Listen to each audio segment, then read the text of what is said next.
Welcome to The Explainer. Today, we're looking at a nation attempting what feels like a high-wire act with no safety net. Ecuador is basically fighting a war on three different fronts, all at once. It's a massive gamble to remake its economy, its government, and its national security. So let's dive in and see how they're trying to pull this off. All right, so here's our game plan. First, we're going to look at the big idea that's driving this whole thing. Then we'll jump into each of the three major battlefronts: the push for economic efficiency, the war on corruption, and the hardline on security.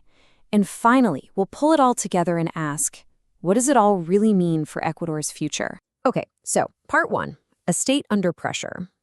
To really get what's happening here, you've got to understand the one single idea that's holding this entire massive strategy together. And that big idea, it's all about the rule of law, or Estado de Derecho, as they say in Ecuador. Now, what does that actually mean? Well, think of it like this. It's the government's core promise that the law applies to everyone, no matter who you are, from a regular person on the street to the most powerful politician. The belief is that this one principle is the key to protecting, well, everything. Your safety, your property, even your tax dollars. This is the thread that's going to tie everything else we talk about together. So remember that. On to part two, the quest for efficiency. And the first front in this massive battle, it isn't being fought on the streets. Nope, it's happening on the national budget. The government is all in on building a smaller, leaner state. And the first step is, well, to shrink it. So what's the thinking behind this? The whole economic strategy really boils down to one core belief, one championed by economists like Milton Friedman. And it's this: money is used more efficiently in the private sector than by the government. The argument is that taxpayer dollars do more good, creating jobs, sparking growth, when they're in the hands of businesses, not getting lost in some big government bureaucracy. Okay, so that's the theory. But how does that actually play out in real life? Well, the government looks at the problem and sees a bloated state. So the solution? You guessed it. Streamline everything. We're talking about fusing entire ministries, like mashing culture and education together into one department, and cutting public sector jobs. The whole point is to squeeze more value out of every single taxpayer dollar. But, as you can probably imagine, a move like this is controversial. I mean, really controversial. The government is out there saying, hey, merging ministries like culture and education is just a smart efficiency move. It won't hurt any key programs. But the critics, they're firing back with a really sharp question.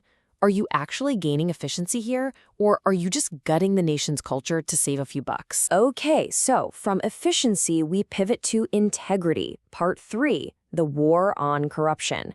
Because, it's not enough to spend public money well. You also have to make sure it doesn't get stolen in the first place. And that brings us to the second major front, the fight to stop public funds from ending up in private pockets. And the Salcedo case? It's a perfect example of this in action. You have a convicted businessman, Daniel Salcedo, who testified about a much bigger web of corruption. That kicked off a full-blown investigation by the Attorney General's office. And look, this isn't just about one guy. This is a huge test for the entire system. Can the government actually prove that the law applies to everyone, no matter how powerful? All right, that brings us to our fourth part, a hard line on security. Now we're moving to what is probably the most visible, the most intense front in this war.